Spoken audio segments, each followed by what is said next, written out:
Before you sell or trade in your iPhone, there's one step you cannot skip. Turning off Find My iPhone. Skip it, and the buyer gets a locked phone that's worth almost nothing. Here's how in under a minute. First, why it matters. Find My iPhone is tied to something called activation lock. As long as it's on, the phone stays linked to your Apple account and nobody else can set it up. A trade-in company literally can't accept it. Here's the fastest way. On the iPhone you're selling, open Settings, tap your name at the top, then tap Find My, then Find My iPhone, and switch it off. Enter your Apple account password when it asks. That's it. If you no longer have the phone, you can still do it.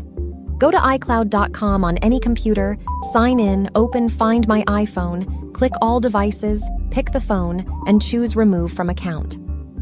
Then do a clean erase. Settings, General, Transfer, or Reset iPhone, erase all content and settings. This wipes your data and signs you out properly, so the phone is ready for its next owner. Once Find My is off, you can skip the erase. Send it as it is.